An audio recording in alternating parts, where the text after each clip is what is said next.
इन्होंने ठगा। भाइयों बहनों, हमारी सरकार बनाओ, 2 करोड़ नौकरी हर साल। भाइयों बहनों, हमारी सरकार बनाओ, 100 दूनी महंगाई दूर करेंगे। भाइयों बहनों, हमारी सरकार बनाओ, किसानों की आमदनी हम दूनी करेंगे। भाइयों बहनों, काला धन हम लाएंगे। कुछ हुआ एक को? क्या ये जोगी बाबा जो जिम्मा लिए हैं, इनके पास कोई जवाब है? गए थे करमडाड़ा में, जहां हमारा 80% वोट है। क्या जोगी बाबा वोट के बोरा भर के लेके जहें खोल दी हैं? वोट तो हमारा है, वोट तो हमारा है। जिन्होंने 35,000 से वोट जिताया है, ये कहा गया कि हर पोलिंग पर जो यादव हैं, माइनॉरिटी हैं, ज्यादा से ज्यादा वोट उनका काट दिया जाए, काट दिया जाए। कल पता तो तुरंत 1 घंटे के अंदर। तो ये कर रहे हैं, वोट कटाएंगे और चुनाव होगा 22 के मतदाता सूची के आधार पर। 24 पर नहीं हुआ, 24 तो पार्लियामेंट का था। तो हम उसकी नकल लेंगे और जाएंगे चुनाव आयोग के, वहां जमा कर देंगे। और जब कटी हुई के प्रकाशन करेंगे तो उसको, तब फिर इसका जवाब ये नहीं दे पाएंगे, इसका जवाब नहीं। ये डाल हम पात, ये डाल हम पात। और अच्छा ये बताइए, क्या ये जोगी बाबा जो जिम्मा लिए हैं, इनके पास कोई जवाब है? गए थे करमडाड़ा में, जहां हमारा 80% वोट है, वहां गए रहे। 1000 आदमी भी नहीं आए और उनको आज परेशानी है। भाई हम तो खेती करते हैं, आज परेशानी है। लोगों को धान की बेरन तैयार है, सांड चल रहे हैं। लोगों की रात इस बरसात में अपने घर नहीं बीत रही है, बीत रही खेतों में सांड को खाने के लिए। उस पर कोई चर्चा नहीं है। प्रधानमंत्री जी ने भी नोटिस लिया था और मार्च के महीने में कहा था हम इसके लिए कोशिश करेंगे। इस पे कोई चर्चा नहीं। हमारा पॉलीटेक्निक रुकवा दिया था इन्होंने, 14 में शिलान्यास किया था, हमारा पत्थर लगा हुआ है। 46 लाख रुपए खर्च भी हो गया बाउंड्री वार। चुनाव में क्या होगा? इस बार चुनाव में क्या रहेगा? ये सारे सवाल उठेंगे और इसका जवाब ये नहीं दे पाएंगे। और पूरी तरह से भारतीय जनता पार्टी हारेगी, हारेगी, हारेगी। और 50,000 वोट से ज्यादा हमारा उम्मीदवार जीतेगा। लेकिन सीएम योगी तो लगातार वहां पे दौरे कर रहे हैं। अभी आने वाले दिनों में फिर से सबसे ज्यादा इस बार जो फोकस है वो अयोध्या के ऊपर है, अयोध्या की मिल्कीपुर विधानसभा। देश के चुनाव में जितना लोगों का फोकस अयोध्या में था, उससे ज्यादा इस बार उपचुनाव में देखने को मिल रहा है। क्या ऐसी वजह है कि अयोध्या में इतना फोकस है? अच्छा एक चीज बताइए, क्या जोगी बाबा वोट के बोरा भर के लेके जहें खोल दी हैं? वोट तो हमारा है, वोट तो हमारा है। जिन्होंने 35,000 से वोट जिताया है, हमारे तो समर्थक हैं, हर जात बिरादरी के हैं। हम वहीं पैदा हुए हैं, हमारे नाते रिश्तेदारी है, बहन है, बुआ है और मामा है, नाना है, सब हैं। और हर बिरादरी हमारे साथ है।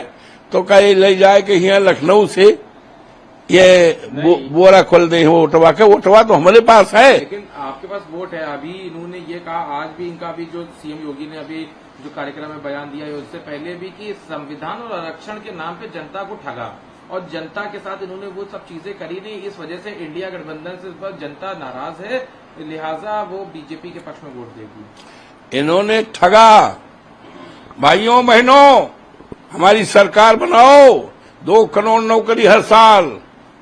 भाइयों बहनों, हमारी सरकार बनाओ, 100 दूनी महंगाई दूर करेंगे। भाइयों बहनों, हमारी सरकार बनाओ, किसानों की आमदनी हम दूनी करेंगे। भाइयों बहनों, काला धन हम लाएंगे। कुछ हुआ एक को? बोलो भैया। लेकिन आपने एक और बात भी कही कि चाहे सीएम आ जाए या पीएम आ जाए, ये इसका क्या मतलब? कोई भी आ जाए, दुनिया की कोई ताकत लगा दे, दुनिया की कोई ताकत लगा दे, मिल्कीपुर चुनाव में कुछ भी नहीं कर पाएंगे। हम जानते हैं इनके पास पुलिस है, इनके पास सरकार है, उसका ये नंगा नाच करेंगे, खुला प्रदर्शन करेंगे, पूरी तरह इस्तेमाल करेंगे, सरकारी धन का, सरकारी मशीनरी का खुल्लम खुल्ला करेंगे। लेकिन इतिहास इस बात का गवाह है, जब सरकार और जनता में लड़ाई हुई है तो सरकार हारी है, जनता जीती है, ये इतिहास गवाह है। एक और बात है कि अभी जब ये चुनाव परिणाम आए लोकसभा के, तो उसके बाद जो बीजेपी की एक जो कॉमन सी चीज होकर सभी नेताओं में थी, उन्होंने कहा कि कहीं ना कहीं हमारा कुछ आत्म उत्साह था, जिसकी वजह से, अति आत्म उत्साह की वजह से हम कुछ सीटें हारे। क्या लग रहा है कि समाजवादी पार्टी का जो अच्छा प्रदर्शन है, कहीं समाजवादी पार्टी भी इस बार अति आत्म उत्साह में तो नहीं है? ऐसा है, समाजवादी पार्टी पीडीए इतना जबरदस्त पड़ रहा है, पड़ेगा कि 27 में हमारी सरकार बनेगी और अगर 50 सीट बीजेपी पा जाएगी तो आप लिख लीजिए, हमारे पास आइए, हम राजनीति छोड़ देंगे। 50 सीट 27 में नहीं पाएगी, सफाया हो जाएगा। मैं कोई साधारण बात नहीं बोल रहा हूं, आपके सामने बोल रहा हूं। ये मिल्कीपुर की बात है, मिल्कीपुर के अलावा कुल 10 विधानसभा में उपचुनाव होना है। क्या रहने वाला है समाजवादी पार्टी का प्रदर्शन? आपको भी बड़ी जिम्मेदारी दी गई है, पार्टी के वरिष्ठ नेता है, तमाम जीत कार्यक्रम है, क्योंकि बीजेपी तो अभी से जीत के दावे कर रही है। उन्होंने अपने प्रभारी नियुक्त कर दिए हैं, चाहे जो बहुचर्चित सीटें हैं, चाहे वो करहल की हो, मिल्कीपुर हो, अम्बेडकर नगर की, वहां पे लगातार उनकी तरफ से बेना तो प्रत्याशी। आप लोगों तो पूरी तरह से नजर रहती है और अच्छा है, जानकारी रखते हैं, ये लोकतंत्र के लिए अच्छी बात है कि आपसे हम जो सवाल पूछना चाहते हैं, अन्यथा न लीजिएगा। घोसी में चुनाव हो रहा था 2 साल पहले, उपचुनाव था। मुख्यमंत्री और इनके जितने मंत्री और इनके दोनों उप मुख्यमंत्री और इनकी पूरी कैबिनेट और देश दुनिया के तमाम थैली शाह पहुंचे थे। यहां तक कहा था अखिलेश को हम इटावा भेज देंगे। बाई इलेक्शन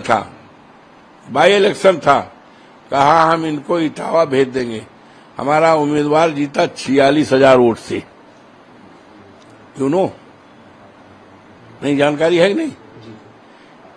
इसी तरह से वो लड़ रही थी, हमारे डिप्पल जी लड़ रही थी, कहा जमाना जब्त हो जाएगी, और जीती 3 लाख से ऊपर वोट से। तो ये कहते कि गलत फहमी इनको है ना, हमको गलत फहमी नहीं है। हम लोग जमीन पे काम करने वाले लोग हैं, हम लोग पीडीए के लोग हैं, हम लोग असली संविधान के रक्षक हैं, ये संविधान के भक्षक हैं, संविधान को हटाने वाले लोग हैं। ये चलने वाला नहीं है इस देश में। अब इस देश में किसी एक व्यक्ति की मन की बात नहीं चलेगी, इस देश में चलेगा 140 करोड़ लोगों की मन की बात चलेगी।